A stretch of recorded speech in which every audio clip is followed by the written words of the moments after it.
প্রিয় দর্শক, আসসালামু আলাইকুম। দর্শক, আপনাদের প্রীতি শুভেচ্ছা জানিয়ে শুরু করছে আমাদের আজকের প্রতিবেদন।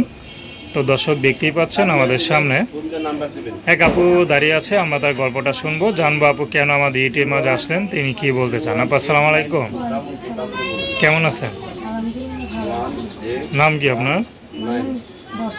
বর্ষা, খুব সুন্দর নাম। বর্ষা আপু, বিয়ে সাথে হয়েছে তো মনে হয় নাকি? বিয়ে হয় নাই, কিন্তু শরীরের গঠন, চেহারা দেখা তো মনে হয় আপনি বিবাহিত। কেন বিয়ে হয় নাই? সমস্যা আছে, জন্ম হয়েছে, বাবারাও চলে গেছে বিয়া করে, আম্মুও চলে গেছে, দাদির কাছে মানুষ হয়েছে।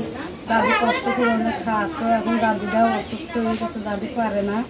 এখন আমি নিজে বাসা বাড়ি কাজ করি, নিজে কর্ম করি, বিয়ের সাথে ভাবতাম না।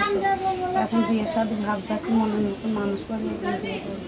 আচ্ছা, পরিবারের সমস্যা বিয়ে হয় না, না আপনার সমস্যা ব্যক্তিগত কোনটা? আপনার পরিবারের সমস্যাই তো, কেননা গরিব ঘুরে এখন জানো না যে বিয়ে বিয়ে যদি কেউ করতে আছে, যৌতুক চাই, এটা চাই, ওইটা চাই, সেরকম তো আমার কিছু নাই। আপনি কি করেন?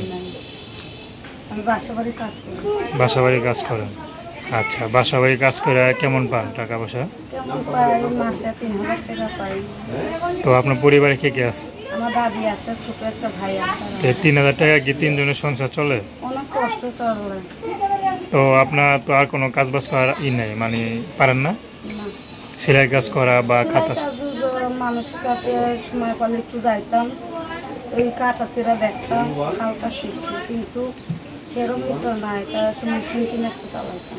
এখন কি বিয়ে সাথে করবেন নাকি? মনের মতো মানুষ করে বিয়ে করি। যদি কোনো বুড়া লোক আপনার বিয়ে করতে চায়, জীবন সাথী বানাতে চায়? যে বুড়া হোক, জোয়ান হোক, সেইটা আমি দেখি না। সে কালো হোক, ধলা হোক, সেইরকম মানুষ আমি দেখি না। কিন্তু আমি চাই যে আমার বিপদের সময় যে আমার পাশে থাকবে, যে সারা জীবন আমাকে পাশে রাখবে, সুখ দুঃখের সাথেই থাকবে, সেইরকম একজন। নাম কি বললেন? বর্ষা। তো দর্শক, আপনারা বর্ষা আপুর কথা শুনলেন। তার নাম্বারটা হচ্ছে 01817064153। নাম্বারটা আবারও বলছি, 01817064153। তো দর্শক, প্রেম ভালোবাসা, সাহায্য সহযোগিতা, বিয়ে শাদী করা একান্ত আপনাদের ব্যক্তিগত ব্যাপার। আসুন আমরা 5 ওয়াক্ত নামাজ পড়ি, সর্বদা দেশের সেবা করি।